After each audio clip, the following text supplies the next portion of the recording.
I'm going to call this meeting to order. This is a regular meeting conducted as the Committee of the Whole for the City of Southfield for December the 5th, 2016. Madam Clerk, would you please call the roll? Thank you. Ms. Seymour? Mr. Mandelbaum? Here. Ms. Morris? Here. Mr. Perkiesi? Here. Mr. Brightwell? Here. Mr. Cruz? Right now, and Mr. Frazier. Here. You have 6 members present. Thank you. Let's move right into our agenda. So the first item on our agenda is the Southfield Police Department wants to work with Carfax Police Crash Assistance Program. Police Chief, are you going to make a presentation? I am not going to make the presentation, but I'll introduce it. And we're here requesting authorization, council authorization for the police department to enter into a participation agreement with Carfax. And if authorized, this will provide the police department with a valuable investigatory tool for any criminal activity occurring in the city. So I'll have Lieutenant Ted Goff talk about the details of the program.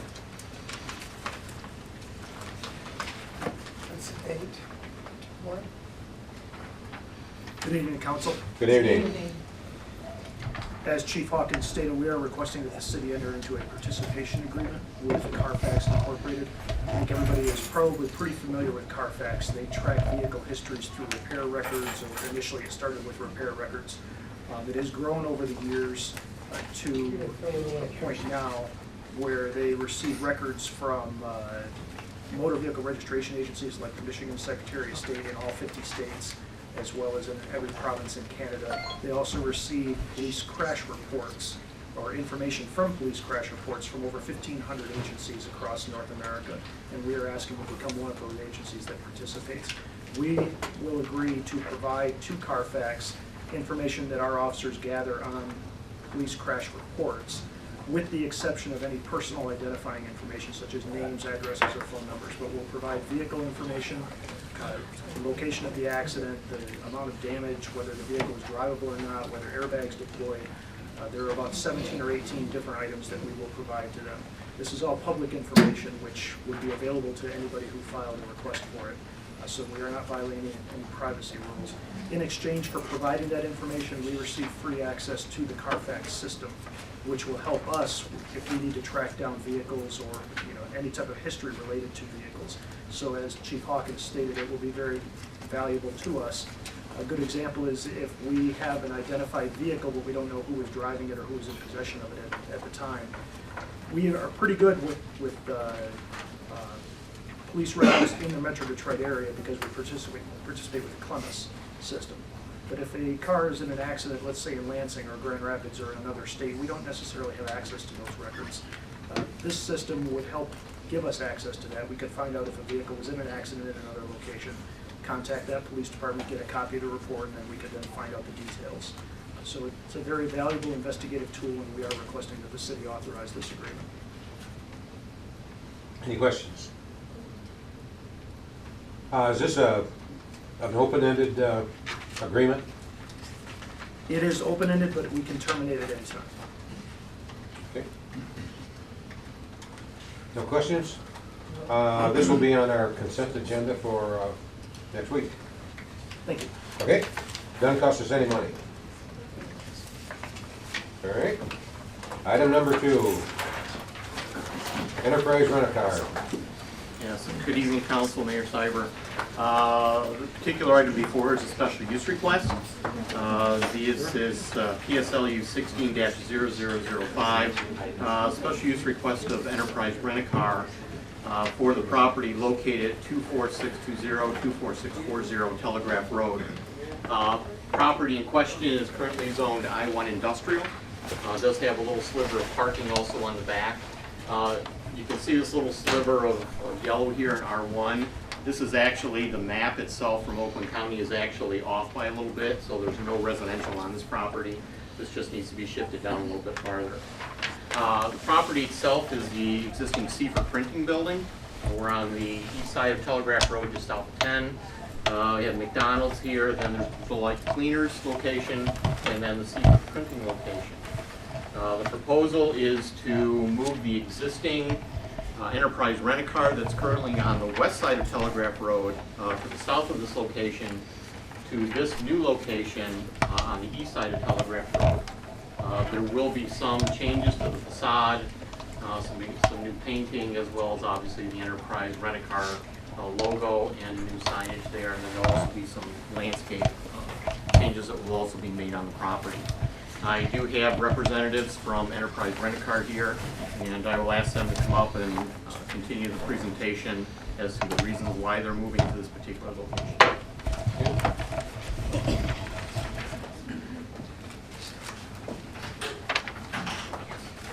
If you would give your name and business address for the record. Good evening. Good evening. My name is Robert Baker, and business address is 29301 Grand River Avenue, Farmington Hills, Michigan, 48336. As Mr. Spence had mentioned, we are looking to relocate our Southfield office simply from the other side of Telegraph to the new location. We have outgrown our current space, so business has been very good in Southfield, so we're looking to expand. The new location is much bigger and much more adequate for our business needs and also our customer needs. One thing in particular that's going to be beneficial would be a much wider drive lane, allow customers to exit and enter simultaneously. Currently, it's a 1.5 car approximately driveway. At our current location, it makes it very difficult to enter and exit at the same time. Also with the expanded parking, it'll be much easier and safer for customers to get in and out of the lot, park the cars.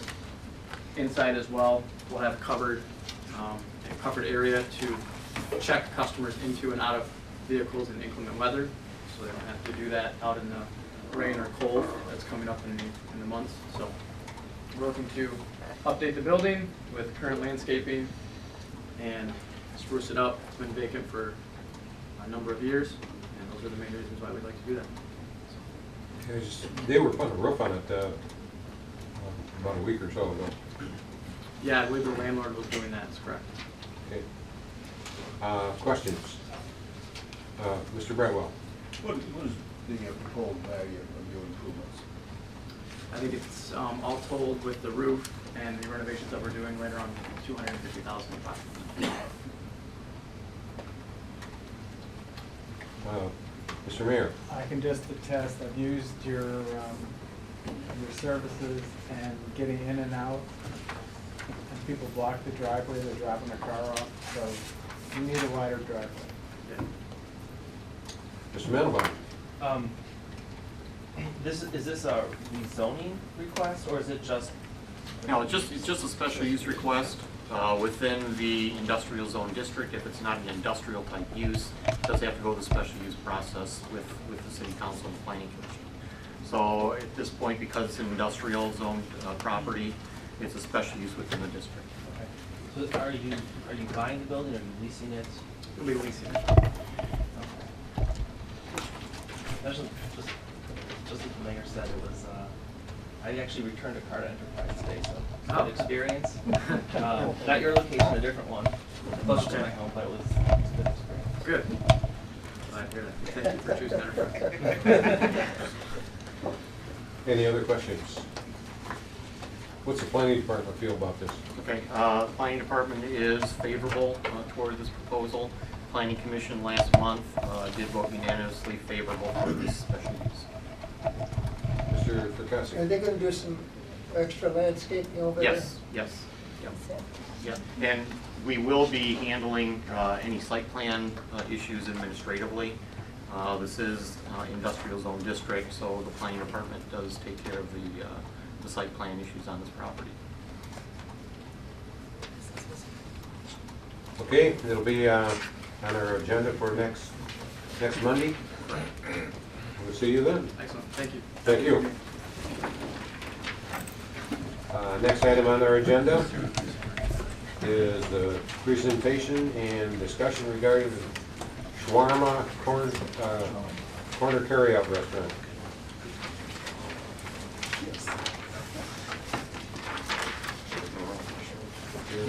Is that it? Nothing. Yes, thank you. With regard to this item, this is another special use request, SP LU 16-0007, special use request of W&S LLC for this particular piece of property located on the northwest corner of 10 Mile Road and Bird Road. Property is owned B3 General Business. It is a standalone building. This particular building has housed other restaurant-type uses in the past. It has been a Domino's restaurant, was a sandwich shop called Grinders. Most recently, it has been a party store called Crystal, which has now been out of business for some time now. This property has never had a special use through the city council, and we felt that in order to make this proper for this use, that we did have to go through this process with the council to make it a special use. Any standalone restaurant within a B3 general business is a special use and has to come before you for approval. The owners, or at least the gentlemen who will be proposing this, are here this evening. Guys, if you give you an opportunity to come up and talk about your proposal here with the council. Okay, if you will give your name and business address for the record. Good evening, my name is Saeed Arbin. My address is 6 Park Lane Boulevard, Suite 676, Dearborn, Michigan 48126. Thank you. I represent the gentleman and his partner. We are the design office.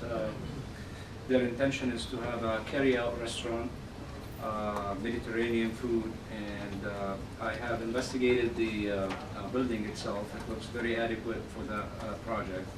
The only setback is to get the proper use approved through the city council as well. The project is simple. We're just going to have a nice kitchen prep area with a cooking area exposed to the public where they can foresee the food preparation or the food cooking, and then it's just a carry out. They're going to take their food, and sometimes I think they might consider delivery maybe sometimes. In the near future, if things go well, then that's the project in a nutshell. Any comments? Mr. Percassi? Yeah. Are you going to do anything with the building? That has been an eyesore, that corner has been an eyesore for years. And every time somebody else comes in, they just do more damage to the corner. The fence was down, the weeds in the corner, and this has not been maintained. The other thing, I mean, I'd like to really see some kind of improvements there and see what kind of improvements they're gonna make to that building. And secondly, I'd like to see what kind of landscaping they're gonna put in. And thirdly, I'd like to see how a drive-through is gonna be laid out. Drive-through? Drive up? There's no drive-through. It's just a carry out. Okay. No Well, drive-through.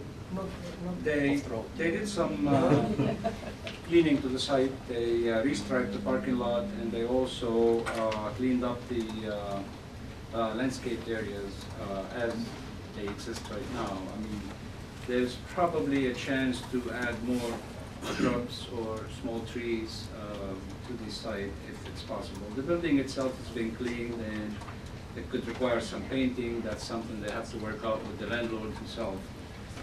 But I'm sure if the council feels that it should be done, then we'll bring it to their attention. I want that, I mean, personally, myself, I just don't want to have another coat of paint slapped on that building, because that's all that's been happening to that building.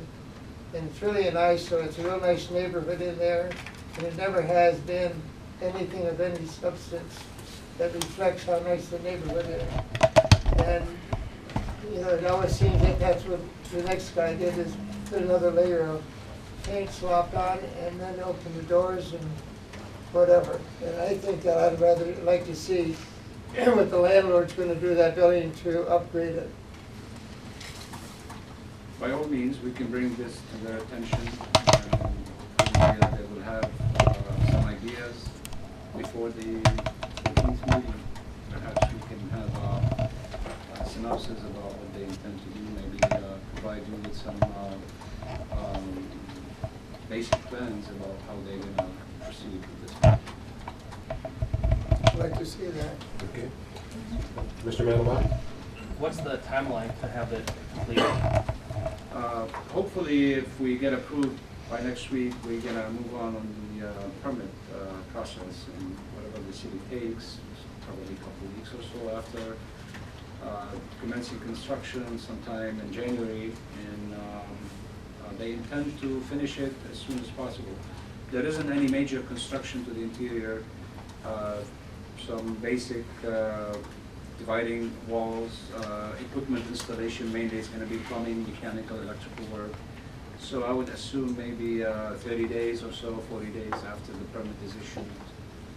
And now, with the exterior of the building, if there is any substantial work, that might offset the calendar. Thank you. Sure. Ms. Morris? Yes, I agree with Councilman Fracassi. That building has had such high business turnover. I just am curious as to how you think it would be successful there. Unless you try to do some type of landscaping, enhancements to make it a little bit more aesthetically pleasing on the outside. I don't know how it's gonna be successful. Well, definitely that's where we come in. Initially, the contract with the landlord was to lease as is, but if the council feels that there should be any upgrades, if I might say, then this is something that they have to address immediately. Mr. Mayor?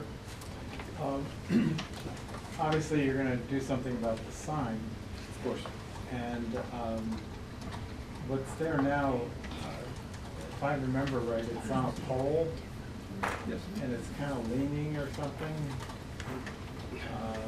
Anyhow, I just bring that up, along with, we're in concurrence here. The corner could use a little sprucing up, especially when you consider, you're on the corner of Berg, and you go all the way down, the next couple of buildings, that's not your concern, but it is our concern. The next couple of buildings, I noticed today that one of them, the roof is totally off or something, yeah, I don't know what's going on there. But I agree, it's just looked dumpy on that side of the street, so of course we want to see you be successful, but I think here's an opportunity to just spruce it up a little. And I was talking to a gas station owner today that he redid all his landscaping and his business has increased down at 8 Mile and Evergreen. He put in all new landscaping, and more people are drawn to it because it doesn't look like a dump. Definitely it would take this. Yeah. Mr. Cruz? So, Mr. President, if we move this forward, would this be on consent agenda?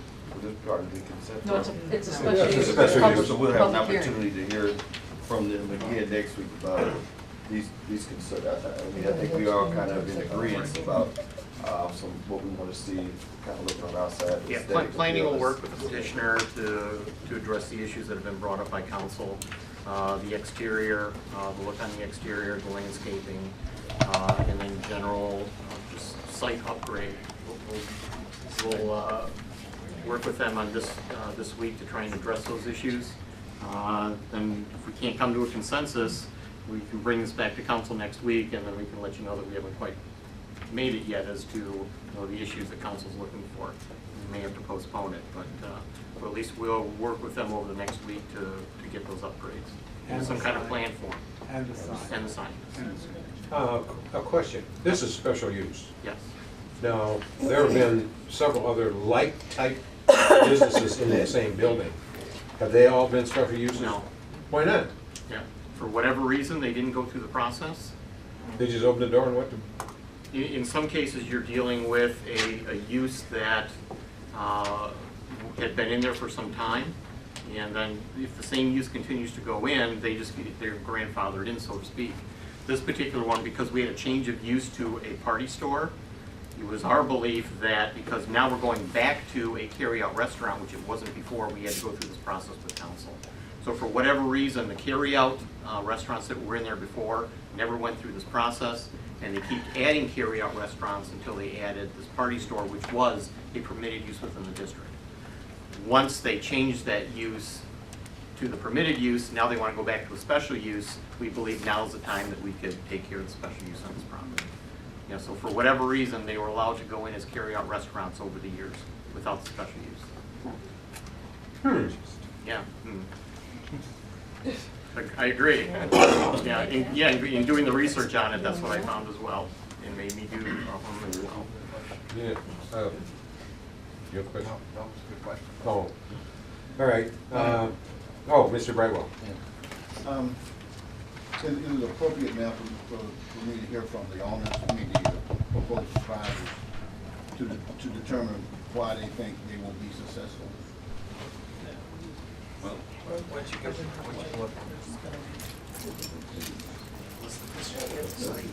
what you name? Well, first off, I am 100% in agreement that it's for the exclusive place. Why do you think you will be successful? This kind of business you mean? Right. Can you give your name and address first? Yes. My name Walid Adas, the address 24030, West 10 Mile Road, the Southfield.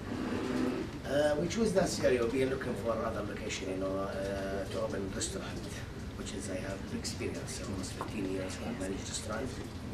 I choose that area because it's going to be safe for, like offices around us, and there is no competition over there, like, Sierra Leone in that area.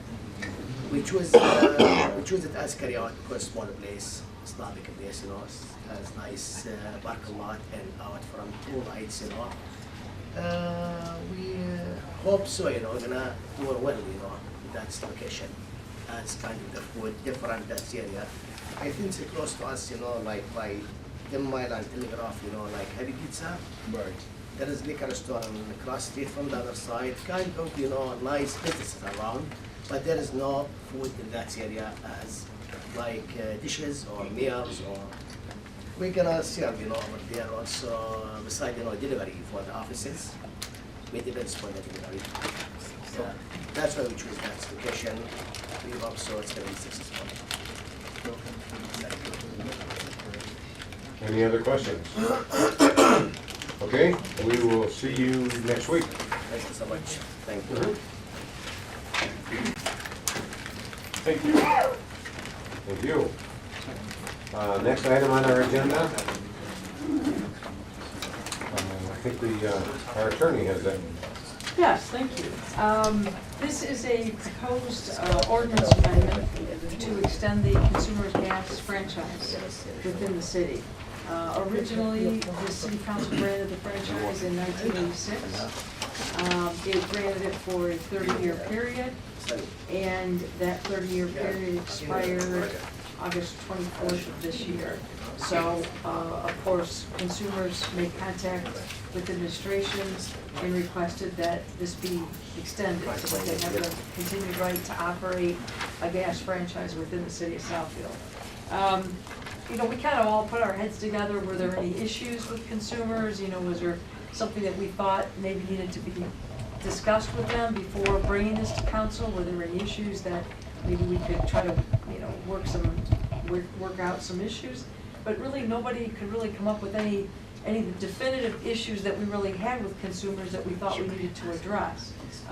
Might be a difference if it were some of the other utilities, but at least with respect to consumers, we really couldn't come up with anything. So at this point, this is a proposal simply to amend the current ordinance, and the charter says that these franchises have to be done by ordinance, so it would be an ordinance amendment, and we would simply extend the franchise for another 30 years, if, again, council was amenable to that. It has to be a revocable franchise, and again, we're gonna pick up the franchise ordinance exactly as it is. The only thing we're talking about is just amending it, extending it for 30 more years. There is a provision that it can be revoked by the council, and that's required also by the charter in some sense, because if you wanted to grant an irrevocable franchise, you have to go to a vote of the people. So again, the way it was structured 30 years ago, it is revocable by the city. It was a 30-year period then. We're recommending that unless council has some issues, that we just amend the ordinance, and we bring it back on the 12th, amend it, and extend the duration for another 30 years. Just put another date in it. Yeah, I mean, if, all I did I give you the ordinance? No, yeah, I did. So all I did was in 2.501, I just put the language about the extension. Everything else in the ordinance remains the same. So all the requirements that they had, they will continue to have in terms of operating this franchise. Are there any questions? We have gas coming up all over the place. Down Scotus, Oh. Humboldt. Yeah. Yeah, we should get better rate. That's true. Yeah.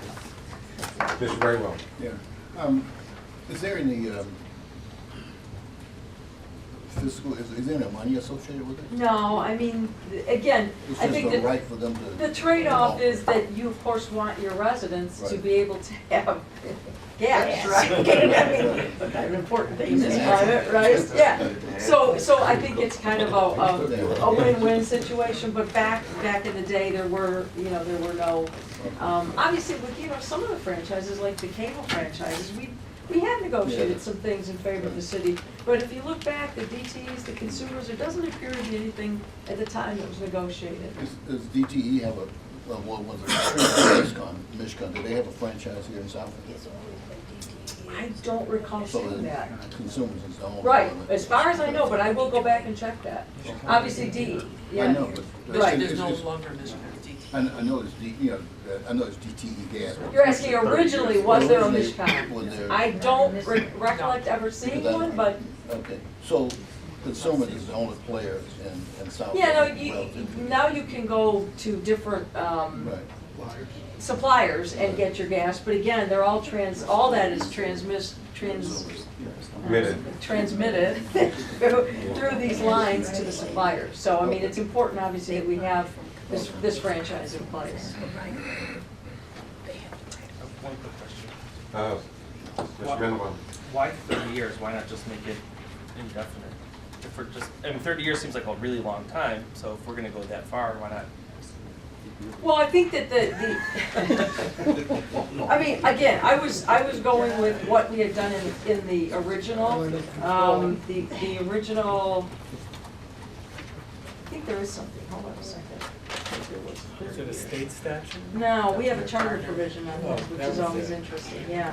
I knew there was something. Right. Where it was. It says no franchise shall be granted for a term longer than 30. If you wanted to go less, we could work with you. But the charter says no more than 30. So every 30 this would come up unless you wanted to go 10. But I think you're saying, why not go longer? Yeah. Yeah, that's why. Okay. Charter, so. Okay. Support.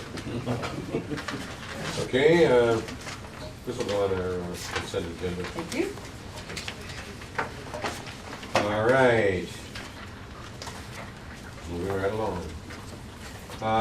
Regular meeting conducted as a committee of the whole. This needs a rule 10. Start our meeting next week at 6:30 rather than 7 o'clock. President, call Rule 10. Support. It's been moved by Mr. Cruz, supported by Mr. Brightwell, that we find an immediate need to act to change the start time of our meeting of December the 12th, 2016, from 7 p.m. to 6:30 p.m.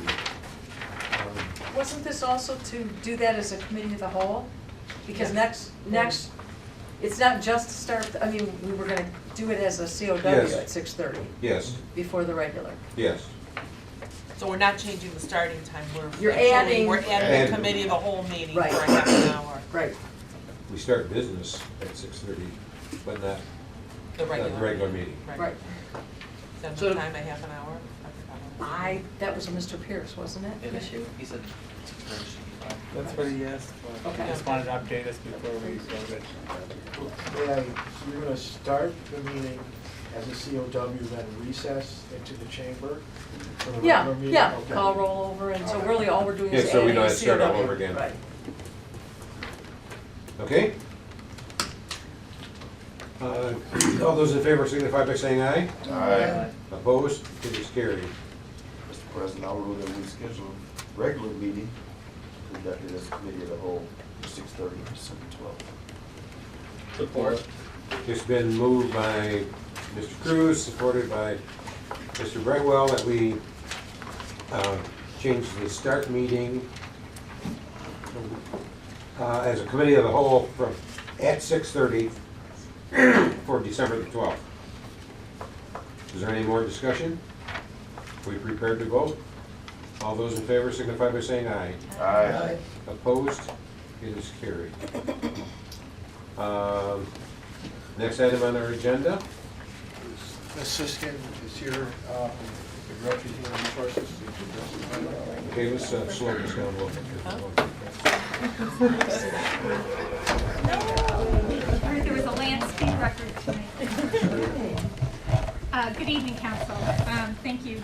I'm here as kind of a companion piece to items that were reviewed and discussed in detail at last week's meeting for our AFSCME group and our Administrative Civil Service Non-Union group. This is the companion piece with the management group. Wage and benefit adjustments, we are doing pretty much the exact same proposal here for the management group. As far as wages and across-the-board adjustment of 2% effective today, with the adjustment to the wage scale and a lump sum wage payment, non-pensionable, of 3%. And then July 1, 2017, a 1% across the board. There is a significant change to the retiree health care benefit going forward. There is a requirement that retirees have at least 15 years of service before there's any retiree health care benefit. Between 15 and 20 years of service, the retiree would need to pay 50% of the premium.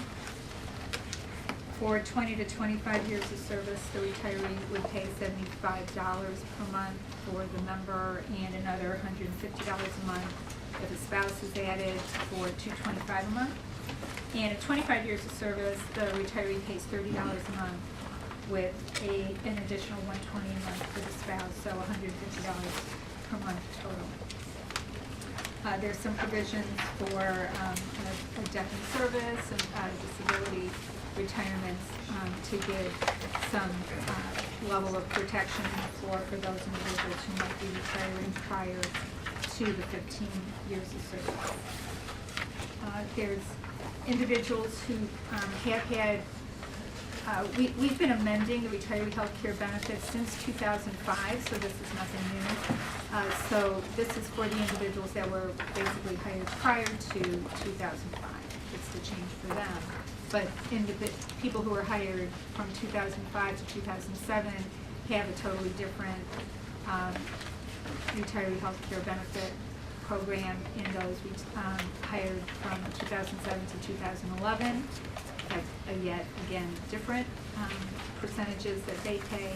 And then in 2011, we closed the plan for everyone. So the new hires in this group, as well as all of our other groups, have a retiree health savings plan. And the city is contributing a dollar amount to that plan. The employees put in a percentage of their pay, and it's a tax-deferred account that they can use at retirement to assist in paying for their retiree health care bills.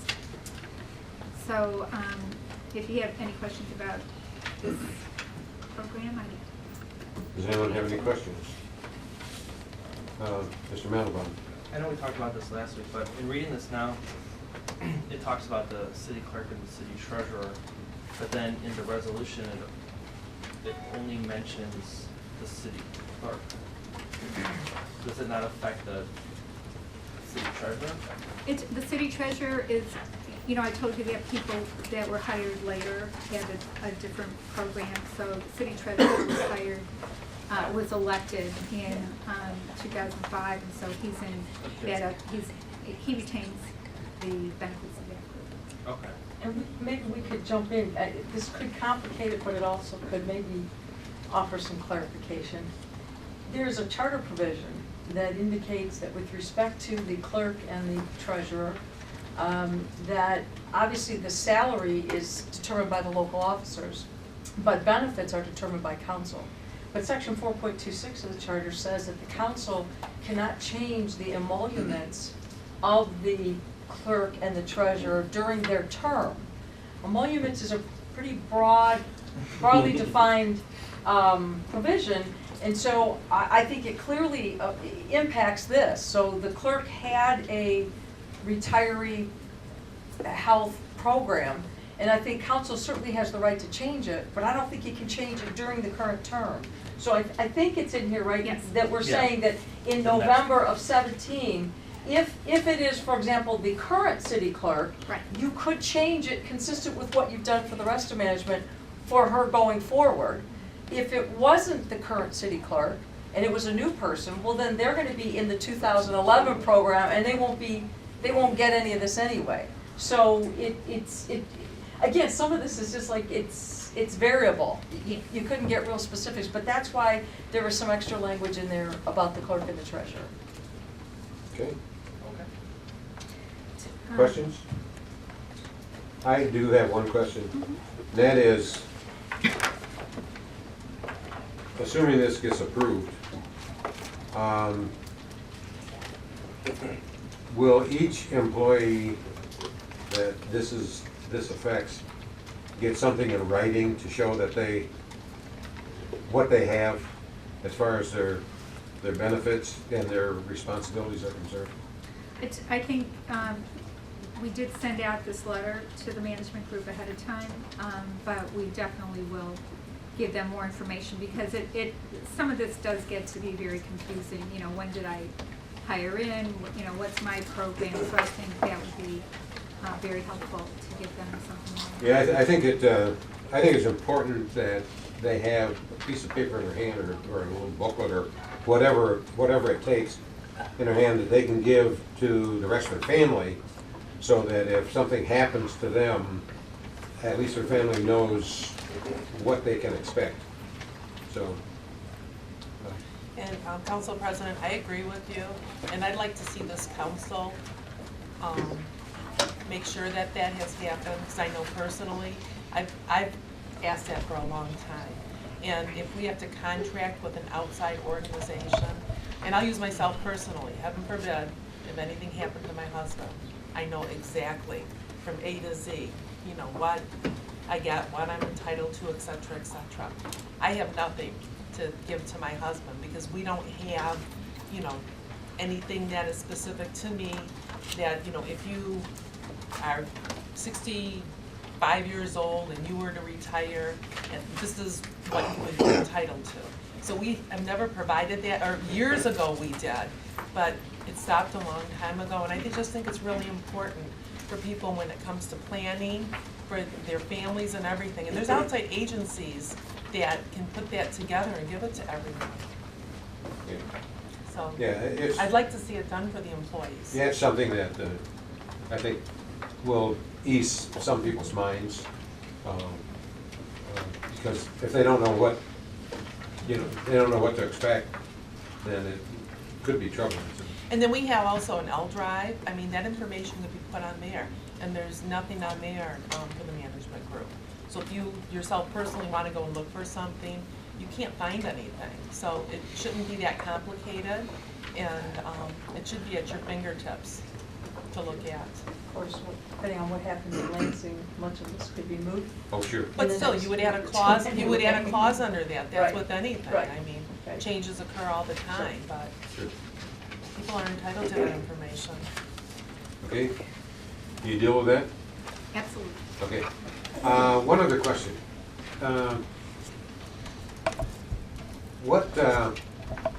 Is there an age and service time for vesting?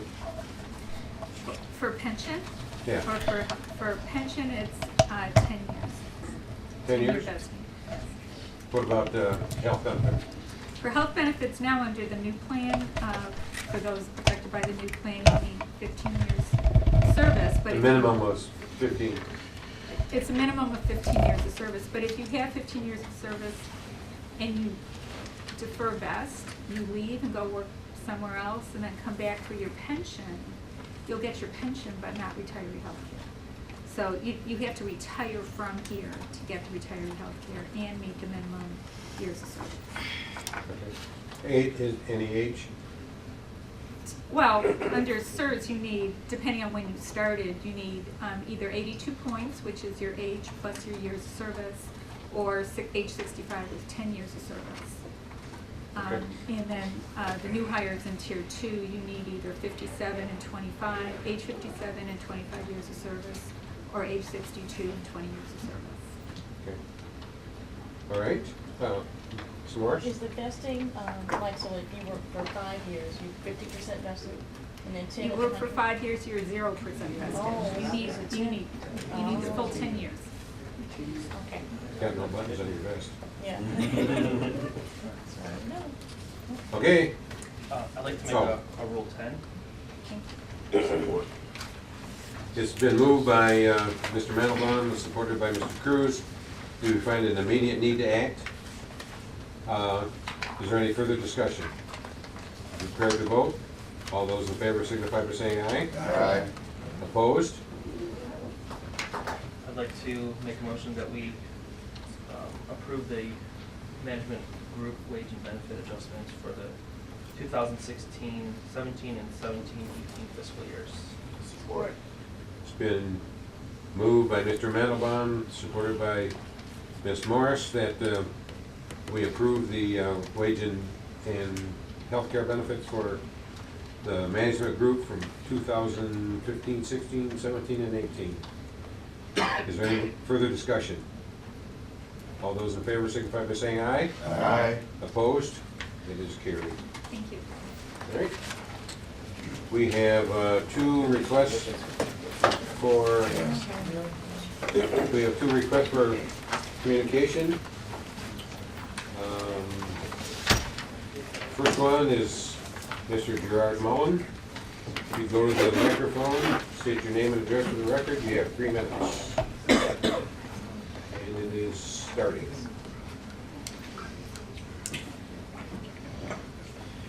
Gerard Mullen, Southfield Citizens Oversight Committee, Post Office Box 155, Southfield, Michigan 48037. Mr. Chairman, I'd like to ask why this council publishes legal notices for standalone site plan reviews, like the one I have in my hand, Site Plan 1291. There is no other city nor township that I'm aware of that does this. That is, publishes a legal notice for a standalone site plan review. There is no state law that I'm aware of that requires this, a published legal notice for a site plan review. There is no city law that I'm aware of that requires this, a published legal notice for a site plan review. A legal notice is totally illogical for a site plan review because there's no public hearing involved here, nor a public election involved here, nor public bidding involved here. So why this notice? And why is it a legal notice? A legal notice is mandated by a state law and or a city law, statute law. So cite me the statute that requires this notice. I surmise that this council doesn't even have a clue. Clueless. Clueless in Southfield. Thank you. The next person that asked for recognition is Ms. Pamela Gerald. If you give your name and address for the record, you have 3 minutes. Good evening. I've stood before this council before thanking the president, the elected mayor, and the city clerk for standing on the steps of City Hall for McDonald's workers. And I found that to be quite unusual because they don't work here at the city.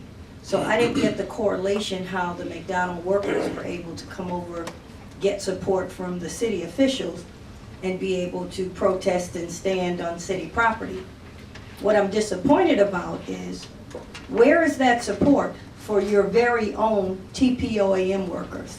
I find it almost disingenuous that TPOAM has came before this council talking about their wages and or lack thereof, raises, other benefits, and you have made it a point to, in my opinion, go to all of the other unions and work out a deal. Now, my thought is the city administrator, along with other officials, may be punishing the TPOAM workers for coming before council to talk about their contract. Now, you talked about this visioning session. I don't know if I even want to give you credit because you went to all the other unions and they weren't really fighting for their pay as hard as TPOAM. Are you going to drag your feet? Council, are you going to allow this? Or are you going to push for them to settle with TPOAM? If you could stand on the steps of City Hall with people that don't even work here, that don't even provide services to your constituents, certainly you can stand with your employees and tell the city administrator to step up or step out. Now what are you going to do? How long is it going to take? And I'm going to yield the rest of my time and give you a chance to think about it. I'm sure nobody at this table is going to be courageous enough to discuss it, and if you don't, you're answering my question. And thank God there's an election coming up, 2017. It's time for a change.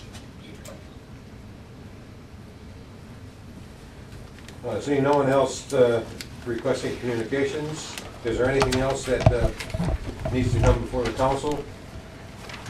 Mr. Mandelbaum. I have two questions or two things I wanted to discuss. One is, we have the council committee appointments. Yes. And I agree that, we've been making some progress. My two questions, I think, are, is it possible in order to learn how some of the other committees operate or what's going on that... I left that out of the letter. I know what you're going to say, but go ahead. And if we get notified of when they are... Minutes. Well, not just the minutes, but, maybe we can sit in as an observer. I don't want that to happen. That's You're walking a very, Yes. very fine line of the Open Meetings Act, because at that point you have 4 council persons. On occasion, gives the impression. right, even, if the person stays in the back and doesn't, has no input, doesn't say anything, just listens, but it really could be problematic. And so I don't think that's a procedure we should encourage. Myron and I went to Co-Living Commission one time. Once. I went twice, my first and last time. Okay. Good They question. were very friendly to us. The other question I had is,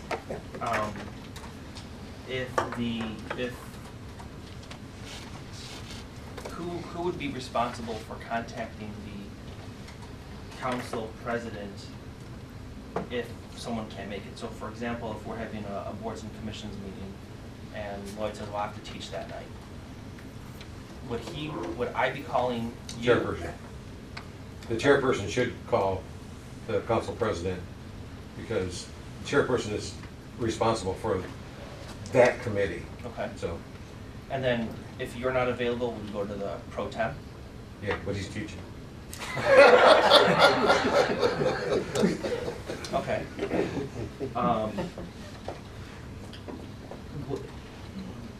But you need at least 2 people Yes. to have a committee meeting? Okay. That was easy. The other question is, and I know that Lloyd and I talked about this last week, about our schedule for next year and trying to streamline our meetings so they can go maybe as quickly as this one. And I know that Lloyd mentioned that the legislative committee met and they had some ideas about how to make that happen. I know I had some ideas as well, but I didn't know if we wanted to have a discussion about that or just to talk offline about that. If I could chime in on that too, we haven't met yet.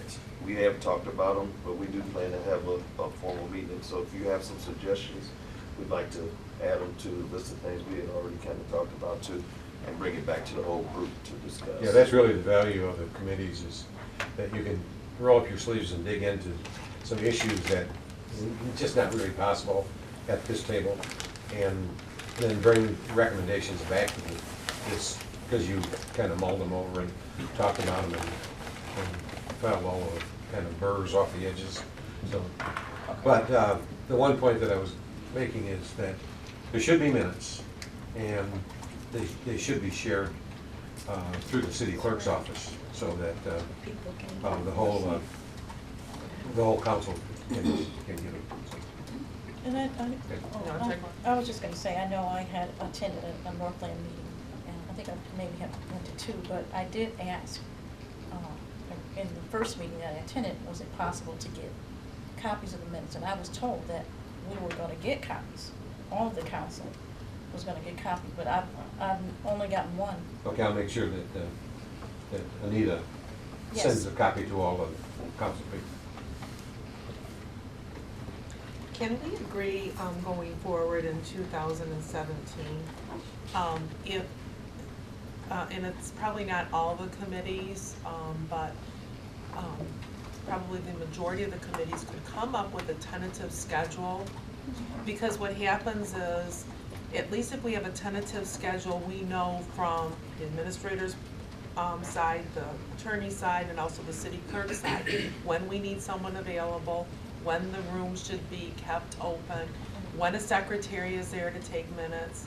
And we started out really good in 2016, but we've become a little bit sloppy. And I've had other council people call me to say, someone changed this meeting, why?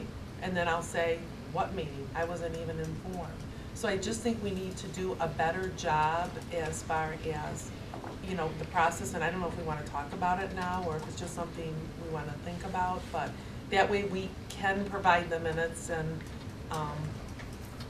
and everyone is going to be aware. And of course there's going to be changes, but I think we have to be respectful to everyone's, personal situation. Some people work, some people don't, so if you have a meeting scheduled at 11 and then you decide to change it till 3, ample notice needs to be given to everyone on that committee.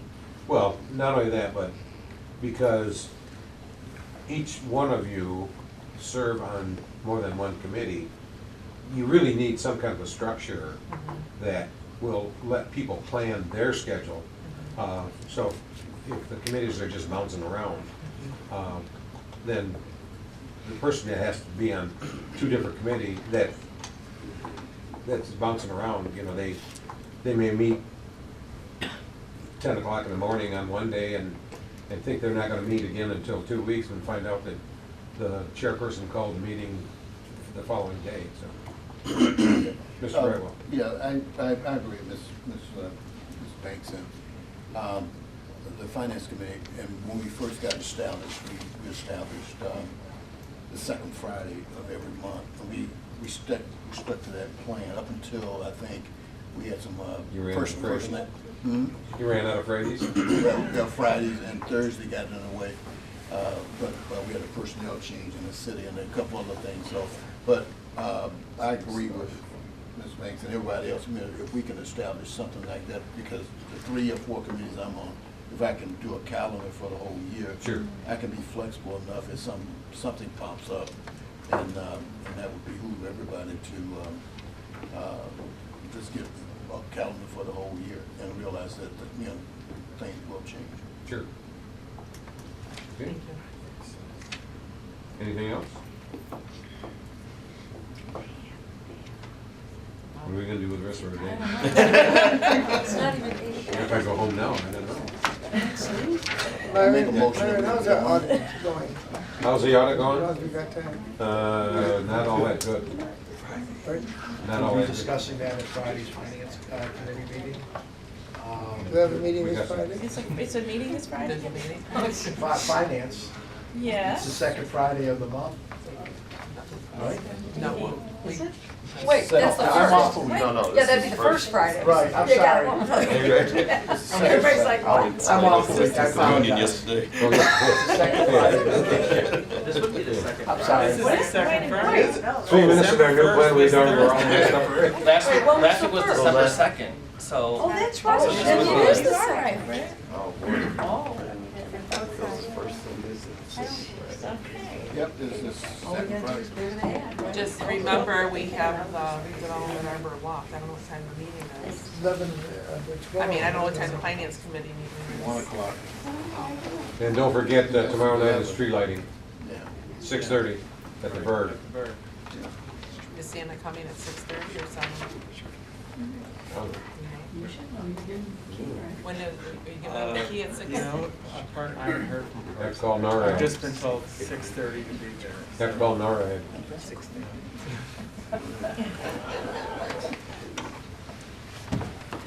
Okay, anything else to, no, just, I just want to comment regarding the labor negotiations. You know, constantly remind people there is a process in place. We are following the process. We are meeting, following the appropriate items per state procedures. Regarding T-foam, the administration probably clocked more time with that one group than we did, I'm going to say, all of the other groups combined. So we have moved that through the process. Offers are going back, and when offers are within parameters that are acceptable to what council's approved, we're more than happy to bring them back. I'd love to have this wrapped up as soon as possible, but we're going to continue to go through procedure as provided by state law.